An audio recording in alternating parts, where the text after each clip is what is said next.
Dalam dunia kecerdasan buatan, kadang ide yang paling mengubah permainan itu justru datang dari sesuatu yang kelihatannya sederhana banget. Nah, kali ini kita akan bahas salah satu ide brilian itu, ResNet, sebuah arsitektur yang memecahkan masalah besar di dunia AI dengan sebuah loncatan kecil. Oke, coba bayangin deh. Anda punya mesin, Anda terus tambah tenaganya, tapi bukannya makin kencang, malah makin lambat. Aneh kan? Nah, itulah paradoks yang dihadapi para peneliti AI. Mereka terus menumpuk lapisan di jaringan neural, berharap AI-nya makin pintar, tapi hasilnya malah sebaliknya. Ini sempat jadi misteri besar loh. Nah, ini dia perjalanan kita untuk membedah misteri itu. Kita mulai dari semangat para peneliti untuk menciptakan AI yang super dalam, lalu kita lihat gimana mereka mentok, sampai akhirnya muncul satu ide jenius yang sederhana. Tentu saja kita juga bakal bahas cara kerjanya dan kenapa dampaknya masih terasa sampai sekarang.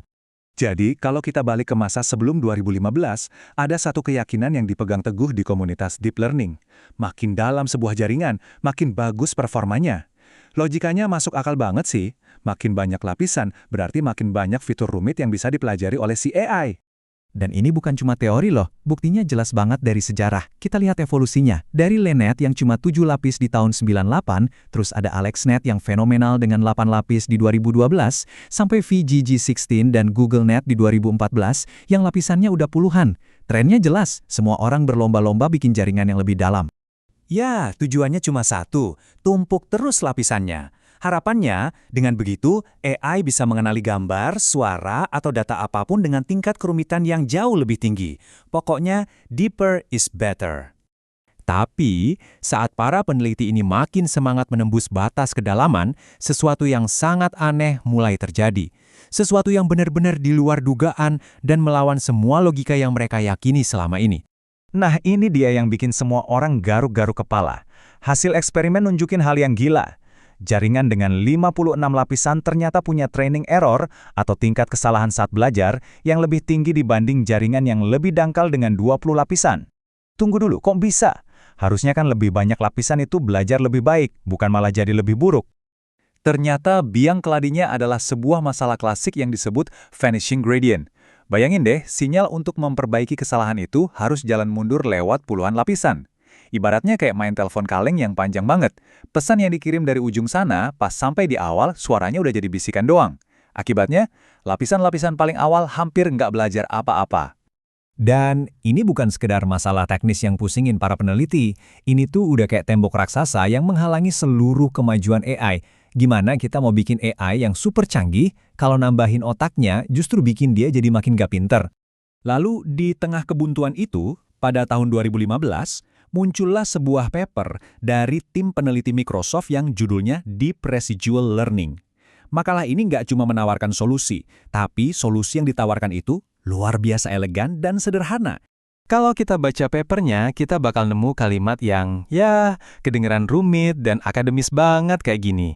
Ini adalah inti idenya, tapi jujur aja nggak gampang buat langsung klik, kan? Tapi, di balik semua jargon teknis itu, ide dasarnya bisa digambarkan sesederhana ini. Ini yang namanya blok residual. Coba perhatikan panah yang melengkung itu. Nah, disitulah letak keajaibannya. Gampangnya gini, daripada kita paksa jaringannya untuk belajar semuanya dari nol, gimana kalau kita ubah tugasnya? Kita minta dia untuk belajar perubahannya saja, cuma selisihnya, atau residunya. Sebuah pergeseran cara berpikir yang brilian. Oke, idenya keren banget. Tapi gimana persisnya cara kerja si loncatan atau skip connection ini? Yuk kita bedah mekanismenya. Jadi pertama-tama, input kita sebut saja X masuk ke dalam beberapa lapisan seperti biasa. Tugas lapisan-lapisan ini sekarang bukan untuk menghasilkan output akhir, tapi untuk mempelajari si perubahan tadi, yang secara matematis kita sebut f of X. Nah, disinilah sulapnya terjadi. Output dari blok ini, yaitu Y, ternyata cuma hasil penjumlahan dari input asli X ditambah dengan perubahan yang baru dipelajari, si fx. Panah melengkung yang kita lihat tadi, yang disebut skip connection, itu tugasnya membawa si X asli untuk langsung loncat dan ditambahkan di akhir.